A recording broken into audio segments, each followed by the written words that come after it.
Hello Cancer, Sun, Moon, Rising, and Venus Signs. Kamusta kayo? Sana po ay nasa mabuti kayong kalagayan. Welcome back po sa Star Tarot. Kung bago kayo dito, welcome din kayo. Thank you sa inyong support. I truly appreciate it. God bless you all. Tignan natin ang mga mensahe ni Cancer. Unang mensahe po ninyo ay the Tower energy. Ayan. So, this is a sudden change, no? Na mangyayari sa buhay ninyo dito or maaaring mangyari sa inyo, Cancer. Isang biglang pagbabagong hindi ninyo ma-anticipate, pagbabagong hindi ninyo inaasahan, pagbabagong hindi ninyo sukat akalain, ano, na mangyayari, pero yan ay maaaring mangyari. Okay? So, this is something, no, na maybe magdudulot ng discomfort sa inyo dahil nga biglaan ang mga kaganapan ito sa buhay ninyo. But whatever this is, no, na event na ito, makuryente man kayo sa una, may discomfort man sa una, pero at the end of the day, you are going to thank God na nangyari kung ano man ang bagay na ito, no? Because this is going to bring you to your destiny, no? Kung ano mga event na mangyayaring itong pagbabago sa buhay ninyo, that is going to align you with your destiny and with your purpose, Cancer. So we have the Devil energy. Yeah, maybe you are dealing with a Capricorn dito because this is a Capricorn energy, or maybe you are dealing with a Capricorn at this time, no? Ito naman, this is about obsession, this is about addiction, yung ganon, yung sobra-sobra naman yung attachment niyo to something, no, or to someone. Ito yung ganap dito. And maaring panawagan ito sa inyo ngayon na baka kasi ang iba sa inyo nag-iisip na parang alam mo yun, yung parang nare-realize siguro ninyo na sobra-sobra naman yung attachment ninyo with something or with someone, and maybe you're realizing or siguro nakakapansin na kayo na oo nga, sobra naman, no, yung attachment niyo. So maybe this is a call for you, no, na huwag kayong mag-alala if you feel like may, alam mo yun, yung at some point may discomfort na kayo nararamdaman, kayang-kaya ninyong iwanan kung ano man ang attachment na yan, ano? So, walang ibang gagawa niyan but you. Walang ibang gagawa ng pabor para sa inyo, kundi kayo din, no? Kayo yung lang magdidesisyon when or how or where you are going to do it, no? Na you're going to break free from whatever this unhealthy attachment na meron kayo sa ngayon. Because this could be anything. This could be addiction to love, addiction to person, addiction to work, di ba? Maaring ganun yun. Or obsession ninyo sa tao, maaring ganun ang ganap dyan. Or maybe, addiction to shopping. It could be that as well, Cancer. So, we have death energy. This is really beautiful. This is major transformation. So, maaari talaga na ito din si Tower energy, transformation din ito. So, parang malawakan dito ang pagbabago or ang changes na maaaring mag-unfold sa buhay ninyo, Cancer. Kaya medyo talaga siguro at first ma-overwhelm kayo dito or mawindang kayo because maring sabay-sabay ang mga pagbabagong kaganapan sa buhay ninyo dito. It could be in various areas of life na maring sabay-sabay or maybe in some areas of life pero major, no, yung pagbabagong mangyayari dito. Kaya maring may discomfort talaga na maramdaman ng iba sa inyo dito, no? Dito sa death energy, you are going to change your situation. You are going to create that change, no? Dito, kayo yung gagawa. Kayo dito yung magi-initiate. Gusto ninyo ang pagbabagong ito. Unlike dito sa Tower energy, this is the universe doing it for you. This is the universe creating that change, no, sa buhay ninyo at parang susunod na lang kayo dyan. Dito, kayo mismo ang gagawa. So maybe, talagang dahil hindi nyo naman to inaasahan, hindi nyo naman alam kung kailan exactly mangyayari ang pag-intervene ng universe dito sa buhay ninyo. Hindi niyo alam kung kailan mangyayari, kung kailan dadating yan, So that's why maybe siguro yung timing, maybe magkalapit lang or maaring magkasabay, no, ang timing ng pagbabagong ito na gusto ninyong i-create sa buhay ninyo plus yung surpresang pangyayari, no, nahatid naman sa inyo ng universe. So maybe magkasabay yan. This one, you are going to break away or you're going to close some chapter sa buhay ninyo dito. Kayo, kagustuhan ninyo ito. Because this is not serving your highest good anymore. This is not supporting your soul's growth anymore. That's why you are going to create that change. Parang puputulin nyo na yung cords ninyo between you and whatever that is, no? Na mga bagay or pangyayaring ito. Okay? So, yun ang kaganapan dyan. So, you're going to like doing an overhaul, kumbaga, sa buhay ninyo. Gagawan talaga ninyo dito ng paraan ng lahat-lahat para mapaganda, para mag-create kayo ng panibagong buhay dito sa paraan na gusto ninyo. Parang ganon. So, we have the Emperor energy. Yan. This is about stability, no? This is about laying a solid foundation. So, maaaring yung pagbabagong ito, yung energy na to ng death na babaguhin ninyo sa buhay ninyo could be linked, no? Dito sa inyong trabaho, karera, source of income, negosyo, family, relationship. Maring you are going to rebuild, no, your relationships. You are going to rebuild dito yung source of income ninyo, or kung paano kayo nagtatrabaho, kung paano kayo nag-iipon ng pera, kung paano kayo maghahanda para sa inyong financial future. So maaring yon ang babaguhin ninyo ngayon. Maybe doon kayo mag-a-adjust, no, sa ngayon. Kaya good luck to you, Cancer.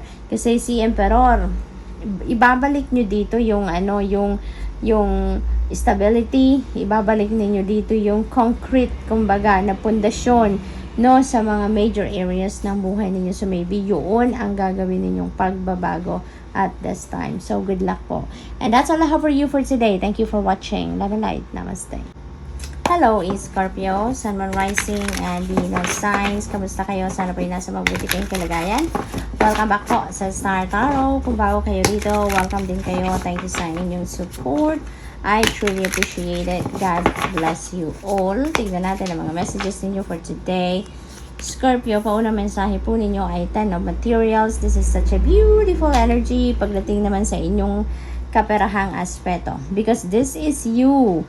No, parang you're laying a solid foundation dito sa inyong financial future, sa inyong financial security and stability. Kaya napakaganda nitong ganap sa buhay ninyo, Scorpio.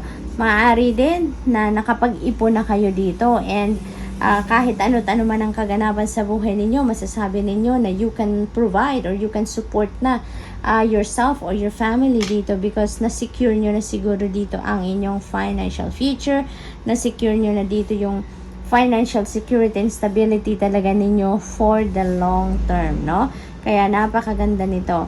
There could be also usaping family, dito, inheritance, maaaring may family legacy, inheritance na pinag-uusapan dito sa ngayon is Scorpio for some of you. So good luck po. What else? We have 10 of inspiration. So ayan, we have synchronicity dito. We have 10-10, dalawang 10. That is a very powerful angel number 10-10. So I suggest po, Scorpio, to please look up for the angel number 10-10, kung ano ibig sabihin yan, because may hatid na additional na information yan sa inyo, may hatid na additional gabay iyan sa inyo. Dito sa 10 of inspiration, this is energy of ending and beginning. Meron kayo ditong burden, meron kayong bigat na dala-dala dito sa balikat ninyo or sa dibdib ninyo for the longest time siguro, pero ngayon parang nagigising na kayo sa katotohanan na tama na. This is enough. Deserve ko naman dito ang mas magaang na buhay, mas maaliwalas na pakiramdam, yung ganun ba? Yung parang this is the time na you're going to unload kung ano man yung ninyo, kung ano man yung burden na nararamdaman ninyo. So, ito yon, Scorpio, no? Ito yung pagkakataon ninyo dito that you're about to release, you're about to let go, whatever this is na nagpapahirap din sa inyo. It could be in a work situation, maaring you're working long hours, maaring nagaano kayo, siguro you are dealing with a very toxic boss. Alam mo yun, maaring walang na sa inyo, wala na respeto sa oras ninyo, panay pa overtime sa inyo, wala na kayong oras para sa sarili ninyo. So, maaaring ganun ang ganap dito for some of you. Posible din, ito is Scorpio na responsibilidad, obligasyon sa pamilya. Maaaring ganun din ang pinagkakabalahan ninyo dito ngayon, at yun ang kaparang kumukuha ng lahat-lahat din na oras ninyo or panahon. Kasi syempre siguro nagtatrabaho din kayo, you're earning money for the family, and at the same time pag uwi ninyo baka kayo pa ang lahat. Kayo pa ang lahat sa mag-aasikaso, kayo pa ang lahat ng nakapatong pa sa balikat ninyo siguro yung pagtatrabaho sa bahay, yung ganun ba, no? So, maybe this is the time that you're going to give that up, no? Yung parang sasabihin ninyo sa sarili ninyo na tama na, okay? So, maaaring humingi kayo dito ng tulong, mag-delegate kayo ng iba pa ninyong gagawin, no? And you're going to start fresh, no? Sa mga sitwasyon na yan, you're going to be free, no? We have the Tower energy. Ayan. So, this is a new beginning energy. No? This is a new beginning. Meron kayo ditong surprising may encounter. May mga surprising events dito na gagawin ng universe para sa inyo. At saka, yun na yung babaguhin ninyo siguro sa buhay ninyo. Pero, eto, hindi ninyo ito plinano. Hindi ninyo ito pinaghandaan. So, this is the work of the universe, no? Ito yung ally sa inyo ng universe siguro na makakatulong sa inyong sitwasyon. Or kung ano man ito, this has to happen right now, no? Yung parang naka-destined to happen at this time. Yun ang ganap dito for you is Scorpio. Kung saan man kayo dadalhin ng event na to, that is where you need to be at this time.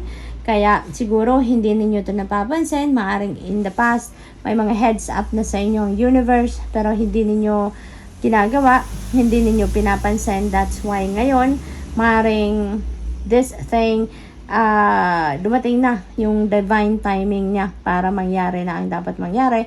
Kaya kailangan nang mangyari. Kailangan na mag-unfold sa buhay ninyo. That's why kahit wala kayong ginagawa, no, it is the universe now going to do it for you, no? Kaya hindi ninyo ito plinano. So what else? We have awakening. Ayan. So may mga kayo dito, may mga decision making siguro na kailangan ninyong gawin. And this is waking you up na tama na Scorpio yung pag-ignore ninyo sa sitwasyon na to. Tama na din yung walang bahala ninyo, no, sa sitwasyon na to. Kasi maybe in the past, maaring balik ng balik ang sitwasyon na to. Pero hindi ninyo pinapansin. Maaring hindi ninyo, parang ini-ignore nyo lang kung ano man ang sitwasyon na to. That's why, maybe ito na yon, no? Bumabalik na naman sa ngayon. Kaya this is a heads up for you na once and for all, you need to make a decision right now. Kung ano talaga ang gagawin ninyo dito sa issue na to, sa concern na to, no? Para hindi na to muling bumalik sa buhay ninyo, you need to face it squarely. Maaaring ganon. Pero, it's still up to you, no? Decision nyo pa rin yan. And kayo pa rin ang kailangang mag-isip, mag-decision para dyan. What you are going to do with it. Okay? So, good luck, Scorpio. That's all I have for you for today. Thank you for watching. Love and light. Namaste. Hello, Pisces, Sun, Moon, Rising, and Venus signs. Kamusta kayo? Sana po nasa mabuti kayong kalagayan. Welcome back po sa Star Tarot. Kung bago kayo rito, welcome din kayo. Thank you sa inyong support. I truly appreciate it. God bless you all. Tingnan natin ang mga messages ni Pisces. Pauna mensahe ninyo ay The Muse of Voices. Ayan. So, ito naman, maaaring kailangan ninyo dito ng clarity. No? Maaaring kailangan ninyo dito ng kalinawan sa inyong isipan regarding a situation, no? Maaaring ganon. Kaya siguro nag-iisip kayo, no? You're considering to talk to someone. Maybe you're considering to ask for help from other people. Maaaring ganon para makuha ninyo kung ano yung kailangan ninyong impormasyon, or para makuha ninyo yung mga kailangan ninyong detalye or impormasyon pa na makakatulong sa inyo para kayo ay makapag-desisyon nang sa gayon malinawan muna sa isip ninyo kung ano nga ba ang dapat, 'di ba, na gagawin ninyo about this. So if you feel like going to to see or to consult a professional, depende sa inyong concern, then go for it. No, kung kailangan ninyo ng mga mentor, teacher or kung sino man, life coach, whoever that is, na sa tingin ninyo makakatulong sa inyo, matutulungan kayo na makuha ninyo kung anong kailangan ninyo, then go for it. Wag na kayong magpatumpik-tumpik pa. Chariot energy, this is a moving on energy, Pisces. Maaaring nanggagaling kayo dito sa isang masalimuot na sitwasyon, because this is victory, this is victory energy, and this is moving on energy. So ibig sabihin nito, maaaring nanggaling kayo dito sa isang difficult situation at napagtagumpayan nyo na kung ano man ang sitwasyon na yan. You were able to surpass that obstacle, you were able to solve that problem, kaya ngayon you are victorious at tuloy-tuloy na ngayon ang pagtahak ninyo sa bagong daan, Maybe you're heading towards a new path or a different path wherein determinado kayo sa ngayon, alam nyo na kung ano ang gagawin ninyo, yung mga ganon. So, ano na kayo ngayon dito, parang laser focus na kayo sa pupuntahan ninyo. You know pretty much kung anong path ang tatahakan ninyo at this time. Mas ano na kasi kayo ngayon, mas confident na kayo ngayon, mas na kayo ngayon, seasoned na in life kasi mas marami na kayong pinagdaanan sa buhay ngayon, and you have gained a lot of wisdom and lessons learned, What else? We have 10 of inspiration, so definitely there is ending and there is a new beginning dito for some of you Pisces. So you are leaving something behind you na. From here on, you are cutting cords, with something dito na nagpabigat ng inyong kalooban, nagpabigat ng inyong isipan, yung mga ganon. Kasi dito sa 10 of inspiration, maaring you are dealing with work situation dito or family situation na parang naaabuso na kayo, yung ganon. Yung parang hindi na kayo nabibigyan ng pagkakataon dito na mabuhay ng normal, nang meron din kayong oras para sa sarili ninyo, yung ganon ba? Yung parang kinukuha nito lahat ng energy ninyo, yung ganon, Parang nahihirapan na kayo dito sa inyong sitwasyon. Pero, ngayon, you're going to put an end to that. Ngayon, magsisimula na kayong magsalita, humingi ng tulong, maaaring ganon, dahil hindi nyo nahahayaan, na magpatuloy, ang bigat na dinadala ninyo with this energy. So, what else for Pisces? We have the moon energy. Ayan. So, you're divinely guided, You're divinely guided. Napakahalaga, napapakinggan ninyo dito yung inyong intuition. Napakahalaga na kukunin nyo pa rin dito kung ano yung gabay sa inyo ng divine universe, because yun ang magtuturo sa inyo kung saan kayo dapat pumunta, kung ano yung dapat ninyo na pagtuunan ng pansin, diba? Kaya pakinggan ninyo kung ano ang bulong sa inyo ng iyong intuition, because it will always lead you to the right direction na kung ano ang best para sa'yo. Okay? So, also, pay attention to your dreams, Kasi even in your dreams dito, Pisces, merong pinapadalang mensahe para sa inyo through panaginip ang divine universe. So most likely meron kayong importanteng decision siguro na kailangan gawin sa ngayon, or meron kayong napaka-importanteng kailangan gawin, and the divine universe wants to guide you to the right path. Okay? So good luck, and that's all I have for you for today. Thank you for watching. Love and light. Namaste.